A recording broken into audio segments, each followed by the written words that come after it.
그만 쳐, 그만. 자, 안녕하세요. 지난 시간에 이어서 사리 이야기를 마저 해드릴게요. 그래서 세 가지 중요한 사리, 그 다음에 두 가지 실제로 굉장히 유명한 이야기가 있지만 믿기 힘든 그런 부분들을 가진 사리 이야기 지금 해드리고 있습니다. 그래서 간략히 말씀드리면 인도에서 피프리아와에서 출토된 사리, 그 다음에 미얀마 양곤의 사리, 양곤에 있는 사리는 보팔, 산치대탑에서 출토된 사리가 약간 이렇게 나뉘어진 거다라는 정도 말씀을 드렸었고, 그 다음에 스리랑카 얘기하면 사실 스리랑카와 관련돼서 아주 재밌는 이야기가 있어요. 스리랑카 사람들이 인도에 약간 이렇게 뭐랄까 조금 피해의식 아니면 좀 그런 게 있어요. 그리고 인도 사람들 입장에서는 그러니까 인도를 대국으로 보기는 하는데, 그러니까 스리랑카가 인도 사람들을 대하는 입장은 우리가 중국을 대하는 입장하고 비슷하다고 보시면 돼요. 예전에. 그런데 인도 사람들이 스리랑카를 보는 입장은 우리가 대마도 사람들을 보는 거하고 비슷해요. 외놈 보듯이. 대마도가 사실은 외 정체는 대마도입니다. 대마도 쪽입니다. 일본 본토에서 넘어오는 경우도 있지만 대부분은 대마도 쪽이에요. 그래서 대마도가 섬이기 때문에 섬나라의 특징이 뭐냐면요. 기후가 안 좋으면 방법이 없어요. 먹을 게 없는데 뭘 어떻게 할 거야. 그러면 둘 중에 하나입니다. 치고 나가가지고 조금이라도 힘이 있을 때 치고 나가서 상대 걸 뺏어 오든지, 안 그러면 그냥 손가락 빨고 죽는 거예요. 어쩔 수가 없습니다. 그게 섬의 한계예요. 그러니까 내륙 지방이라든지 안 그러면 우리 같이 이렇게 대륙으로 붙어 있으면 뭔가 교역을 해서 한쪽에서 무너지더라도 한쪽에서 잘 되는 쪽에서 이렇게 갔다가 먹을 수 있는 구조가 있는 반면에 섬 같은 경우는 방법이 없습니다. 그래서 그런 부분을 생각하시면 돼요. 그래서 인도와 스리랑카의 관계가 이게 조금 또 재밌습니다. 그런데 이제 인도의 눈물이라고 하잖아요. 스리랑카가 진짜 보석처럼 어떻게 생겼죠. 다이아몬드 말고 이렇게 동그란 보석처럼 생겼죠. 그래서 여기에 뭐가 있냐면 그 유명한 전설이 있습니다. 라마야나라는 인도의 이제 2대 서사시가 마하바라타하고 라마야나인데, 라마가 누구냐면 비슈누 신의 화신이에요. 비슈누 신의 아바타라라고 하는 게 사실은 거기서 나오는 얘기거든요. 아바타라고 하는 얘기가 거기서 나오는데, 비슈누 신이 변화한 모습, 변화해서 나타난 모습 중에 하나가 라마인데, 그 라마에 어떻게 보면 마누라하고 얽힌 그런 스토리, 전쟁 스토리가 라마야나라고 하는 책이에요. 거기 보면 이 스리랑카에는 악마 라바나가 살아요. 여기가 악마의 땅이에요. 우리식으로 말하면 외구의 본거지 뭐 이런 거예요. 그래서 악마 라바나가 살고, 여기 이제 라마라고 하는 이 왕자인데, 이 또 여자가 이뻐, 부인이. 그게 시타래, 시타. 그리고 여기는 라바나가 살고, 이거 진짜 재밌는 얘기예요. 아니, 이게 그냥 웃자고 하는 이야기인데 뭔가가 좀 있어요. 뭔가가 좀 있어요. 그래서 이 라바나가 시타를 납치해 갑니다. 납치해 가요. 그래서 라마가 이제 빡 쳐서 공격합니다. 스리랑카를 이제 쳐들어가는 거예요. 쳐들어가는데, 참, 뭐 헬레네 전투도 아니고 희한한 게 벌어지는 거예요. 근데 여기를 못 넘어간다는 거죠. 못 넘어간다는 거죠. 그러니까 이 라마의 행동대장, 그러니까는 장군 역할을 하는 게 하누만이라고 하는 원숭이 신입니다. 복잡한 얘기를 한다. 근데 그냥 들으세요. 그러려하세요. 이 하누만이 여기를 뛰어서 건너서 가서 이쪽을 작살냈다라고 하는 얘기도 있고, 여기에 다리를 놨대요. 여기를 연결하는 다리를 놨대요. 이 하누만이 원숭이 신이기 때문에 이 스토리가 나중에 현장의 대당서기하고 섞여서 들어가서 서유기가 만들어지는 거거든요. 원숭이가 주인공인 서유기 이야기가 만들어지는 거거든요. 그렇게 되는 거고, 왜 이 얘기를 하냐면 여기에 실제로 라마의 다리라고 하는 유적이 있습니다. 진짜인지 가짜인지 모르겠어요. 이게 최근에 발견된 거예요. 왜? 위성 사진을 찍어 보니까 연결 흔적이 보이는 거예요. 그러니까 우리나라하고 일본하고 징검다리 같은 게 뭐가 있어요. 그걸 이제 두 종류로 보는 거거든요. 하나는 천연적인 거다. 어째 하다 보니 그리 됐다. 그리고 저 이제 신화의 이야기를 믿는 사람은 그때 원숭이들이 쌓은 다리다. 라고 얘기를 해요. 스리랑카 입장에서는 저기에 다리를 놓고 싶어 합니다. 그러니까 우리도 계속 얘기되는 것 중에 하나가 뭐냐면 일본하고 해저 터널을 하나 뚫어야 되는 거 아니냐. 이 얘기가 있잖아요. 영국하고 프랑스 이게 떼제베 뚫듯이 우리도 하나 해야 되는 거 아니냐. 이 얘기가 박정희 대통령 때부터 들었던 것 같아요. 그 시절부터 제가 들었던 것 같아요. 그런데 이제 여러 가지 이제 이해관계나 뭐 이런 것들이 있고, 그 다음에 어느 쪽으로 무역이 뭐 이렇게 사람들이 소비나 이런 것들이 쏠려가고 뭐 이런 얘기들이 막 왔다 갔다 하면서 지금까지도 안 된 거죠. 여러분도 아마 다 몇 번씩은 들어보셨겠죠. 그래서 스리랑카 입장에서는 인도랑 저걸 하나 뚫을 수 있으면, 육로를 뚫을 수 있으면 굉장히 좋죠. 그렇게 보니까 위성으로 딱 보면 진짜 이 구글 지도나 이런 데 나옵니다. 이게 보입니다, 다리가. 야, 이게 진짜 뭐가 있네? 이렇게. 뭐가 있네? 근데 이게 인공물이냐 천연물이냐에 따라 다른 거예요. 천연물이면 그 위에다가 천연물이니까 조금만 보수해가지고 진짜 다리를 놓으면 돼요. 방파제 놓듯이 쭉 놓으면 돼요. 그렇게 해서 넘어가면 되는 거고, 인공물이면 어디를 손을 대? 저건 세계문화유산감이야. 이제 이렇게 나오는 거예요. 그래서 서로 이제 관점들이 다른데, 이게 신화 같은 이야기인데 불구하고 굉장히 재밌는 스토리예요. 왜? 세상에 이 시절에 어떻게 다리를 놨겠어? 저는 그냥 자연적인 거라고 생각을 해요. 예전에 아마 간빙기 때는 우리도 중국하고 붙어 있었거든요. 서해가 없었습니다. 서해도 없었고 일본하고도 다 붙어 있었어요. 우리. 예, 그러다가 이제 물이 차면서 쭉 이렇게 빠지게 되는 거잖아요. 바다로 바뀌게 되는 거고. 여기도 아마 붙어 있었을 거예요. 그러다가 빠지는데 희한하게도 여기에 지대가 높은 쪽에 이렇게 길이 있었던 거죠. 그래서 예전에는 진짜 다녔을 수 있겠다 싶을 정도로 그 지도를, 인공위성 지도를 보면, 뭐 구글 지도나 이런 거 보면 진짜 뚜렷하게 나옵니다. 뚜렷하게. 그래서 이쪽에서는 어떻게 보면 인도에 대해서 약간 열등의식이 있고, 인도는 스리랑카를 약간 무시합니다. 약간 무시합니다. 그래서 그런 관계성 속에서 사리에 대한 우위를 점하려고 하는 그런 측면들도 사실 보이는 것 같아요. 그래서 인도 불교를 스리랑카가 아무리 따라가려고 해도, 그러니까 계속 스리랑카에서는 자기네들이 더 정통이야라는 그런 식의 뉘앙스들을 계속 주장합니다. 그 중에 하나가 지난 시간에 얘기했었던 그 보리수 사원, 아누라다푸라에 존재하는 그 보리수 사원. 그러니까 보리수는 우리께 더 정통이야라고 말하고 싶어 하는 거고, 또 한 가지를 뭘 얘기를 하냐면 폐역경 사원에서 나오는 문자로 된 최초의 경전은 스리랑카에서 만들어졌어. 그러니까는 글로 쓰여진 최초의 경전은 스리랑카 출신이야. 이 얘기를 하고 있는 거예요. 그리고 사리에 대한 것도 분명히 어떤 열등의식의 발로 중에 하나가 아닌가라는 생각을 해요. 지금 스리랑카 그 캔디의 불치사에 모셔져 있는, 근데 저 모셔져 있는 스토리를 보면 좀 그렇죠. 그리고 또 저게 왕자도 아니고 공주가 가요. 공주가 가요, 스토리도. 저기 제가 지금 써놨지만 헤마말라라고 하는 공주가 머리에다가 이렇게 상투에다가 넣어서, 우리식으로 말하면 문익점입니다. 사리를 모시고 가는데 이 상투에다가 넣어갖고 갔다는 거예요. 그거는 스토리가 있는 이야기예요. 왜냐하면 인도 사람들은 가장 귀한 거를 이 상투에다가 넣어가지고, 그게 개주라고 하는 상투 구슬에 전에 제가 잠깐 그런 말씀 드렸을 거예요. 이런 데다가 보석 같은 걸 넣어놓으면 이 보석이 몸 전체를 이렇게 방어막 같은 걸 형성을 하면서 모든 사된 것들이 못 들어오게 한다는 게 인도의 어떤 전통 문화 중에 하나예요.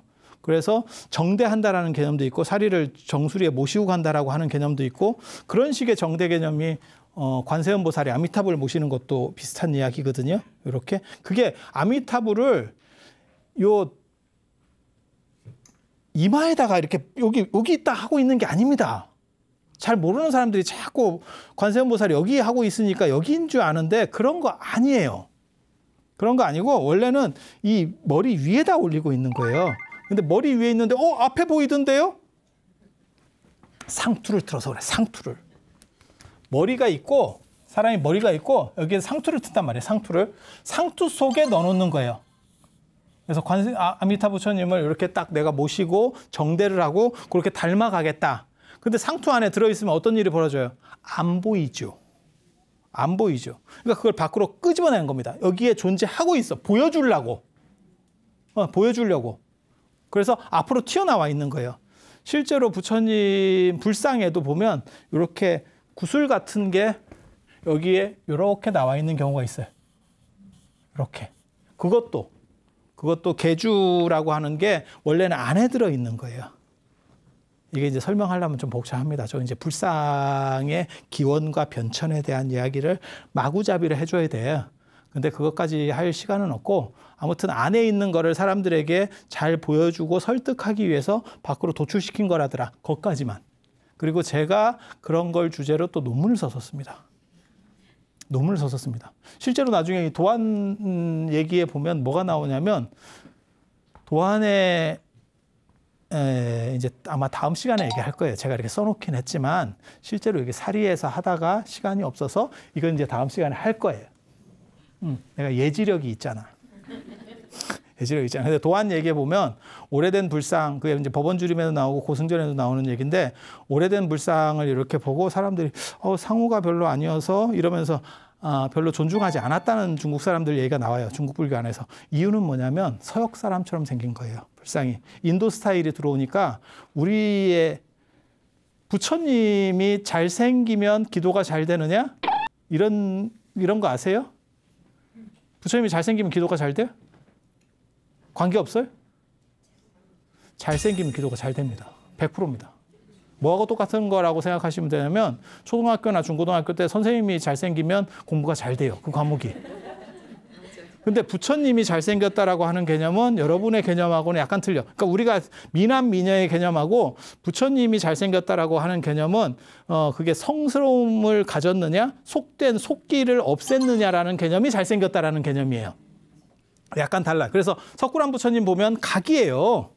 그런데 석굴암 부처님을 보고 잘생겼다라고 말씀드릴 수 있는 건 뭐냐면 탈속적으로 생기면서 경건하게. 그러니까 이건 신앙 대상을 모시는 거기 때문에 우리가 좋아하는 사람을 모시는 게 아니니까 그래서 그 부분은 분명히 존재합니다. 그 부분은 분명히 존재합니다.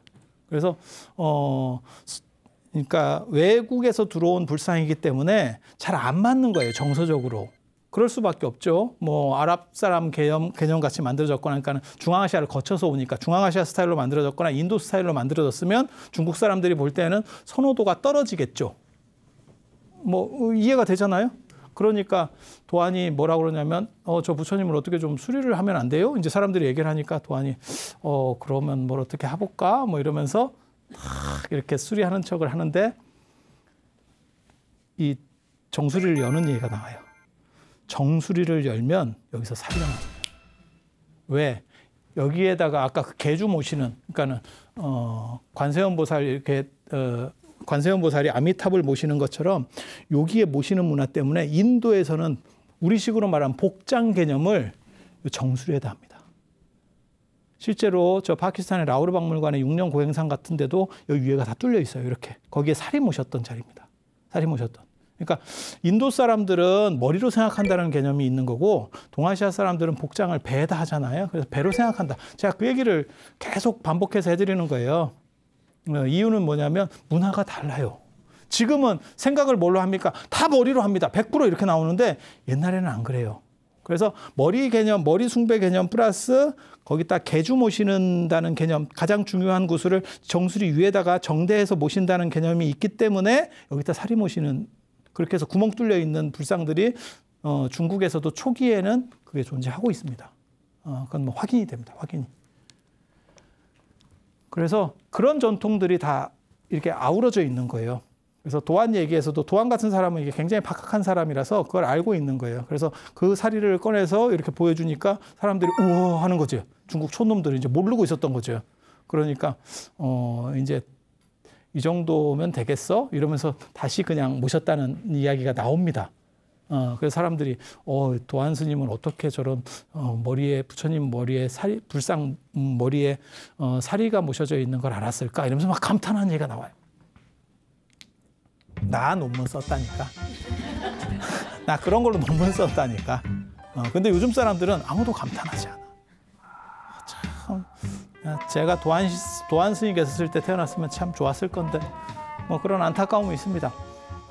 그래서 이런 식의 이 사리를 모신다는 개념 이런 게 존재하는 거고, 그래서 스리랑카가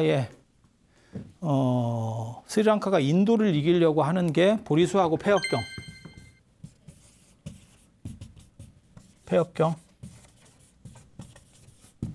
이 두 부분이 존재하는 거고, 그 다음에 인도를 도저히 불교적으로 이길 수 없다라고 생각하는 게 사리 이야기여서 이 지금 사리 스토리가 만들어지는 게 아닌가라는 생각을 해볼 수 있습니다. 그래서 그 사리를 모시고 가는 거는 인도 스타일인 거예요. 이 정수리에다가 모시고 갔다.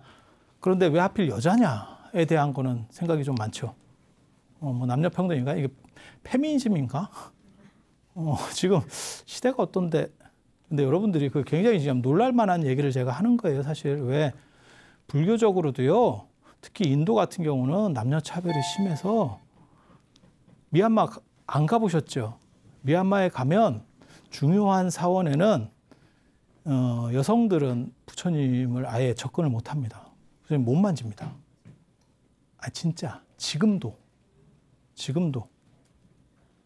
그런데 스리랑카도 같은 남방불교권인데 스리랑카의 사리를 이혼해 온 거는 공주라고 돼 있어요. 그래서 저게 도대체 상징하는 게 뭔가? 그래서 여기서 이기려고 하는 것 중에 하나가 여성주의인가? 이런 생각도 했었어요. 왜? 상가미타도 있잖아요. 상가미타. 미얀마 불교의 시조 중에 하나가 마힌다하고 상가미타니까. 그래서 저런 생각들도 존재했었나? 그냥 합리적인 판단들을 해보는 거예요. 이제 던져보는 거죠. 그래서 스리랑카 입장에서는 무언가 따라갈 수 없는 부분이 존재했는데 그 부분을 해결해 줄 수 있는 게 불치였었고 부처님 치하였었고, 이것을 통해서 반전시키려는 노력들이 있었어요. 결국 인도의 불교가 번성할 때는 반전이 안 됐겠죠. 하지만 인도가 지금같이 이제 불교가 끝장이 난 상황에서는 1203년에서 인도 불교가 끝났다 그랬었잖아요. 그런 상황에서는 미얀마가 굉장히 큰 권위를 가질 수 있게 되는 거죠. 그래서 그런 정도 생각을 하시면 돼요. 그래서 이 치사리는 꼭 뭐 진짜다라고 말하기는 어렵지만 나름의 스리랑카 입장에서는 엄청난 상징성과 그 다음에 자부심을 가질 수 있는 그런, 그러니까 마지막 핸디캡이라고 하는 부분을 해결해줬다라고 하는 걸로써 그 가치가 올라가는 거고, 지금도 미얀마에서 가장 중요한, 스리랑카에서 가장 중요한 사리가 되는 거고, 왕이 계승과 관련해서 이 불치사의 신고를 하게 되는 거죠. 그래서 왕의 권위를 여기서 얻는 거예요. 그리고 미얀마 같은 경우는 이 부처님 최초 머리카락을 가지고 우리가 불교의 첫 1번이야를 주장하고 싶었던 거예요. 그리고 제가 전에 그런 얘기 해드렸었는데, 신라에서도 그런 일이 있었다. 우리나라 신라에서도 그런 일이 있었다. 단 신라에서는 석가모니 부처님보다 이 정도 갖고는 안 되겠어 이러면서 뭘 얘기했냐면, 석가모니 부처님보다 앞선 가섭불 이야기. 그래서 황룡사의 가섭부처님이 석가모니 부처님보다 선배 부처님이 가섭부처님입니다. 가섭부처님께서 설법하셨던 연좌석 설법하시고 참선하셨던 자리가 지금도 남아있다. 이 얘기가 삼국유사에 나오는 겁니다. 그래서 그 정도로 정리를 하면 되겠고,